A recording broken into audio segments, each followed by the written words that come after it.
నాగర్ కర్నూలు జిల్లా కేంద్రంలోని EVM godown ను జిల్లా కలెక్టర్ బాదావత్ సంతోష్ వివిధ గుర్తింపు పొందిన రాజకీయ పార్టీల ప్రతినిధులతో కలిసి సందర్శించినటువంటి ఆయన వారి సమక్షంలోనే ఈవీఎం గోడౌన్ సీల్ ను అధికారికంగా తెరిచి గోడౌన్ లో భద్రపరిచినటువంటి ఎన్నికల సామాగ్రిని పరిశీలించారు. అలాగే మొదటగా గోడౌన్ లో ఉంచిన ఈవీఎంలు, బ్యాలెట్ యూనిట్లు, కంట్రోల్ యూనిట్లు మరియు ఇతర ఎన్నికల పరికరాలను గదుల వారీగా క్షుణ్ణంగా పరిశీలించారు. ఈ పరికరాల భద్రతను నిర్ధారించేందుకు అక్కడ అమర్చిన సీసీ కెమెరాలను కూడా వాటి పనితీరును తనిఖీ చేశారు. ఈ సందర్భంగా జిల్లా కలెక్టర్ మాట్లాడుతూ గోడౌన్ లో భద్రతా సిబ్బందిని క్రమం తప్పకుండా రౌండ్ ది క్లాక్ పహారా ఏర్పాటు చేయడం వంటి భద్రతా చర్యలను మరింత బలోపేతం చేయాలని కలెక్టర్ సూచించారు. అలాగే ఎన్నికల సామాగ్రి రవాణా, నిల్వ, భద్రత వంటి ప్రతి అంశంపై అధికారులు పూర్తి శ్రద్ధ వహించాలని ఆదేశించారు. గోడౌన్ చుట్టుపక్కల సీసీటీవీ పర్యవేక్షణను పెంచడం, సాంకేతిక సమస్యలు తలెత్తకుండా సకాలంలో పరికరాల మెయింటెనెన్స్ చేపట్టాలని అధికారులకు ఆయన సూచించారు. ఈవీఎంల భద్రతతో ఎలాంటి నిర్లక్ష్యం ఉండకూడదని ఆయన స్పష్టం చేశారు. ఈ కార్యక్రమంలో కలెక్టర్ వెంట కలెక్టర్, ఎన్నికల విభాగం పర్యవేక్షకుడు రవికుమార్, గుర్తింపు పొందిన వివిధ రాజకీయ పార్టీల ప్రతినిధులు, BJP Nagendra Goud, BRS Venkataiah, BSP Ramakrishna, CPI Shivashankar, ఇంకా వివిధ పార్టీల ప్రతినిధులు, సిబ్బంది తదితరులు ఉన్నారు.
వార్డుకు సంబంధించిన ఎలక్ట్రల్ రోడ్, గ్రామ పంచాయతీ ఎలక్ట్రల్ రోడ్స్ని సెకండ్ ఆర్డర్ మనం ఫైనలైజ్ చేయడం జరిగింది.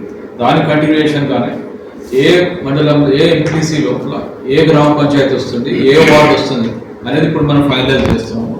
దానికి సంబంధించిన electoral roles, MPTC wise electoral roles 6వ తారీఖు నాడు డ్రాఫ్ట్ పబ్లికేషన్ చేయడం జరిగింది.